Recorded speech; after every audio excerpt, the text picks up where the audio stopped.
పేరు విజయకృష్ణ. ప్రజాస్వామ్యంలో ప్రభుత్వాన్ని మార్చే హక్కు ప్రజలకు ఉంది. డాక్టర్ సి నారాయణ రెడ్డి గారి కవిత్వం చదువుకొని చిన్నప్పుడు తెలుగు జాతి మనది, నిండుగా వెలుగు జాతి మనది, తెలంగాణ నాది, రాయలసీమ నాది, సర్కారు నాది, నెల్లూరు నాది, అన్నీ కలిసిన తెలుగునాడు మనదే మనదే మనదే రా అని చెప్పేసి జాతీయత్వంతో నిండినటువంటి డాక్టర్ సి నారాయణ రెడ్డి గారి ఆ తెలుగుత్వాన్ని నింపుకొని ఒక సాధారణ మనిషిగా నేను బతుకుతూ వచ్చాను. అమరావతి అనేది 5 కోట్ల ఆంధ్రుల గుండె చప్పుడు. పెద్దవాళ్ళు ఒక నిర్ణయం తీసుకున్నప్పుడు 5000 సంవత్సరాల క్రితం మహాభారతంలో హస్తినాపురం ఇంద్రప్రస్థం మన రాజధాని అంటే ఇవాళ కూడా అది నా రాజధానిగా ఉంది. పెద్దలు సాంకేతిక పరంగా ఒక నిర్ణయం చేసి ఉద్దండరాయ పాలనలో అమరావతి మన రాజధాని అని చెబితే అది నేను అంగీకరించాను. ఎందుకంటే పెద్దలు నిర్ణయించారు. ఆ కాలంలో మీరు దాన్ని వ్యతిరేకించకుండా తర్వాత వ్యతిరేకించి ఇవాళ ఇక్కడ బాగా చదువుకొని విదేశాల్లో ఎక్కడ కూడా సాంకేతిక నిపుణులు, సాఫ్ట్వేర్ ఇంజనీర్లు ఎవరయ్యా అంటే మన తెలుగువారని ఖ్యాతి. ఇవాళ కర్ణాటకలో దుస్థితి చూడండి. కన్నడ భాషోన్మాదంతో అక్కడ కన్నడం వాళ్ళకి మాత్రమే ఉద్యోగాలంటే ఇవాళ అమరావతిలో స్టార్టప్ కంపెనీస్ వస్తే ఇక్కడున్న మన తెలుగువారు సాఫ్ట్వేర్ ఇంజనీర్ అయ్యి ఇక్కడే పని వెతుక్కొని ఇక్కడే 30-40 అంతస్తుల్లో ఎక్కడో సియాటల్లో పోయి సిలికాన్ వ్యాలీలో పని చేయకుండా ఇక్కడే విదేశీయులకి పని ఇస్తే ఎలా ఉంటుందండి?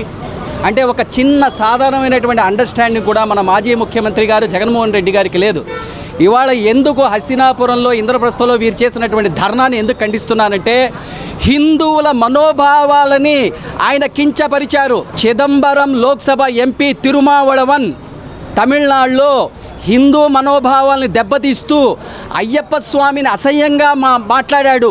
నేను కాంగ్రెస్ వ్యక్తిని కాదు, కానీ రాజీవ్ గాంధీని అత్యంత క్రూరంగా చంపినటువంటి ఎల్టీటీ తీవ్రవాదులకి ప్రత్యక్ష మద్దతు ఇచ్చేవాడు ఈ చిదంబరం లోక్సభ ఎంపీ తిరుమావళవన్. ఆ తమిళనాడు చెందినటువంటి ఈ తిరుమావళవన్ I.N.D.I.A అలయన్స్కి సంబంధించిన వ్యక్తిని మీరు ఎందుకు ఆంధ్ర రాజకీయాల్లోకి తీసుకొచ్చారు? అతను సపరేట్ తమిళ దేశానికి కోసం మొన్న చెన్నైలో ప్రజలను ఉద్దేశించి మన అంతిమ లక్ష్యం ఈ భారతదేశాన్ని ముక్కలు చేసి తమిళ దేశం ఏర్పాటు అని చెప్పాడు. మీరు ఒకసారి అది చూసుకోవచ్చు. ఈ తిరుమావళవన్కి మీకు సంబంధాలు ఏమిటి?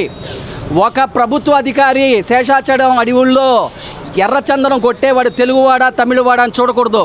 వాళ్ళందరినీ కాల్చి అవతల పారేయాలి. ఈ విధంగా ఈ తిరుమావళవన్ చిత్తూరు, నెల్లూరు జిల్లాల్లో తమిళ తెలుగు ద్వేషాన్ని ప్రజ్వలింపజేయటానికి భయంకరమైనటువంటి కృషి చేస్తున్నాడు. ఇలాంటి ఉగ్రవాదులు మీరు పక్కన పెట్టుకొని జగన్మోహన్ రెడ్డి గారు మీరు ఏం చేయదలుచుకున్నారని చెప్పేసి నేను ఒక హిందువుగా నా ధర్మాగ్రహాన్ని వ్యక్తం చేస్తున్నాను.